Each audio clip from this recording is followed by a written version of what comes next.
I ain't gonna lie to you. I got a 6-1, maybe. I got a 6-1, bruh. Good body shot from Fulton. Good right hand from brother. Hey, let me run this by you. We prepared well. It didn't go like we wanted, like we expected, but we always knew that only one David was going to prevail. The only thing that's left is to learn from it, move on, and be better next time. It's one of my mistakes where, maybe I got going a little too late. I was getting going in the last 3 rounds. Maybe I should have done that earlier, but it's something to learn from, and, something that happened in that fight that was a factor. 1 second, then Rafael here. David, I wondered, when we were leading up to the fight, there was a lot of discussion about your relative lack of professional experience compared to David. I know you had the great amateur background. He had so many more pro fights. It seemed like that was a factor because he was able to slow it down, speed it up, and do sort of what he wanted at a lot of the times. I wonder if you felt like that the experience level was maybe a little bit much for you. I'd actually like to hear Ronnie's perspective on that also. It was definitely one of the main factors in this fight where it didn't tilt the balance 100%, but it definitely was something that played a role in the outcome of the fight. I ain't going to lie to you. I got a 61, maybe I got a 61, bro. Good body shot from for good right hand from for brother. Hey, let me run this by you. We prepared well. It didn't go like we wanted, like we expected, but we always knew that only one day it was going to prevail. The only thing that's left is to learn from it, move on, and be better next time. The fight between David Benavidez and David Morrell was a thrilling showdown that captivated fight fans with its intensity. The two fighters engaged in a slugfest from the opening bell, with both seemingly determined to end the fight by knockout. As the rounds progressed, it was clear that Ben's experience and power began to take control. However, boxing pros have exposed Ben when calling it a big robbery. Social media platforms have been abuzz with reactions from fans who believe that Morrell was unjustly denied victory. One fan sarcastically tweeted, "David Benavidez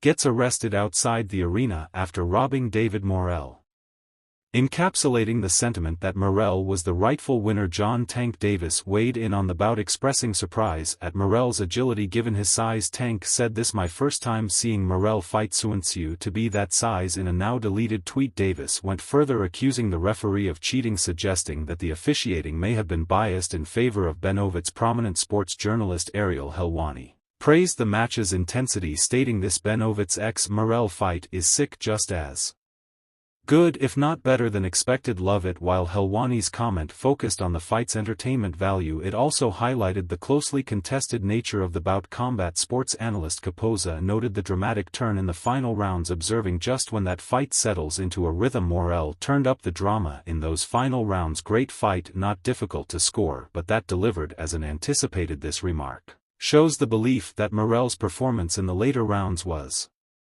strong enough to secure him the win. The animosity between Benavidez and Morrell was evident even before the fight. At a media workout leading up to the bout, tensions boiled over when Benavidez shoved Morrell during a face-off, prompting Morrell to hurl his title belt at Benavidez. Security intervened to prevent further escalation. By the 4th round, Morrell stunned Benavidez with a surprising right hook that left the Mexican fighter on the ropes, showing vulnerability for the first time in a long while. However, Benavidez, known for his resilience and relentless pressure, quickly regained his composure. He started landing powerful uppercuts, breaking through Morrell's guard and pushing the Cuban fighter back. Despite being on the back foot for much of the fight, "It was one of my mistakes where, maybe I got going a little too late. I was getting going in the last 3 rounds. Maybe I should have done that earlier. But it's something to learn from, and something that happened in that fight that was a factor." 1 second, D. Rafael here. Thank you, David. I wondered, and we were leading up to the fight, there was a lot of discussion about your relative lack of professional experience compared to David. I know he had the great amateur background. He had so many more pro fights. It seemed like that was a factor because he was able to slow it down, speed it up, and do sort of what he wanted at a lot of the times. I wonder if you felt like that the experience level was maybe a little bit much for you. I actually like to hear Ronnie's perspective on that also. It was definitely one of the main factors in this fight where it didn't tilt the balance 100%, but it definitely was something that played a role in the outcome of the fight. Benavidez continued to pressure Morrell into the later rounds, showcasing his physical strength and ability to absorb punishment. By the 8th round, the effects of Benz's attack were starting to show as Morrell appeared fatigued. His performance, which initially included some showboating and movement, began to knee as Benavidez controlled the pace of the fight. As the rounds wore on, Morrell's energy dipped and it was clear that Benavidez was ably ahead on the unofficial scorecards. By the 9th round in the championship rounds, Morrell attempted to rally, looking to steal the final rounds with aggression. However, Benavidez continued to dictate the action, inviting the Cuban to press forward. A surprising moment came near the end of the 11th round when Morrell scored a knockdown on Benavidez. However, controversy struck when the referee deducted a point from Morrell for punching after the belt. This deduction shifted the momentum back in Benavidez's favor. At the end of the fight, the judges scored in favor of Benavidez with two scores of 115-111 and one of 11-88, making him the winner by unanimous decision. However, the result was met with criticism from WBA lightweight champion Jant Davis, who accused the referee of cheating. Davis voiced his frustration on social media, claiming the referee's actions influenced the outcome of the fight. Benavidez, nicknamed the Mexican Monster, boasts an imposing record of 290 with 24 knockouts, known for his relentless pressure, power punches, and iron will. He has been on a mission to establish himself as the most dominant super middleweight and a potential contender to face boxing superstar Canelo Alvarez. In the build-up to this fight, Benavidez has been vocal about his disdain for Morrell, accusing him of disrespect and vowing to make their clash a brutal affair. The press conference showcased Benz's fiery temperament with his aggressive remarks and a physical altercation that only added to the drama. David Moore and David Benavidez are going to fight. Is that a fight that you're got it? Yeah, the story with he and I met him when he was a kid, like a kid, and he told me I'm going to be a world champion someday, and then I run into him, and he's a world champion. That's happened to me so many times, usually with MMA fighters, not boxers. That's when I was sort of kicking the tires boxing, yes, we'll watch that fight if that's the question you're asked. David Benavidez, American from Arizona, PH from Phoenix, Arizona, Deb 2013 through 2021. I think he is still fighting. His last fight most likely occurred in 2021. Oh wait, November 13th. He's got an upcoming fight versus Jose Usu, Colombian. But his last one was a TKO, took place March 20th, March 13th, 2021, 24, and we got another undefeated on the other side. David Morrell, the WBA regular champion, has carved out a reputation as a slick, powerful and technically gifted boxer with a perfect record of 110 and 9 knockouts. Morrell is eager to prove that he belongs at the top of the division despite being the less experienced fighter in terms of professional bouts. Morrell has shown no signs of intimidation during the press conference. His refusal to shake Benz's hand and his bold move of hurling his championship belt at Benz's head signaled that he's not backing down for everybody. That music, no, that's music.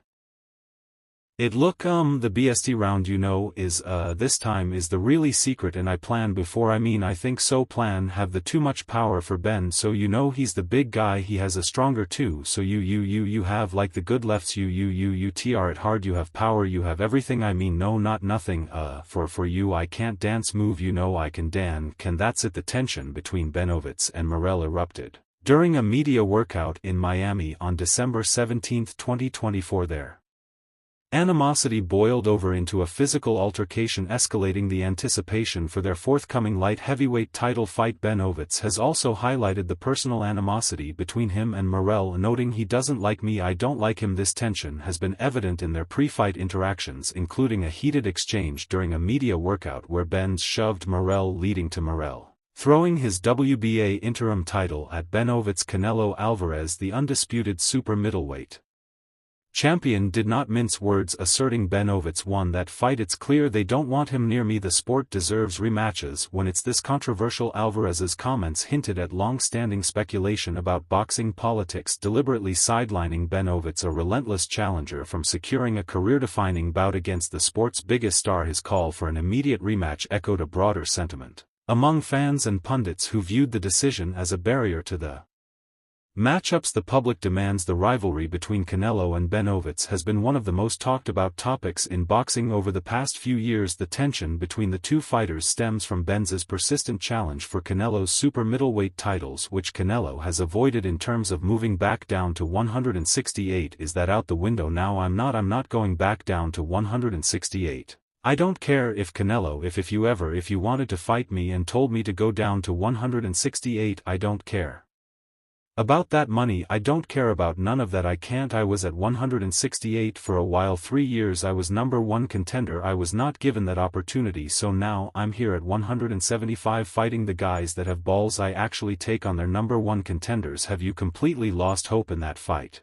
I don't think about that fight. I mean, I only think about what's on the table, and I only think about what's ahead of me. I knew that this fight was potentially we could make it.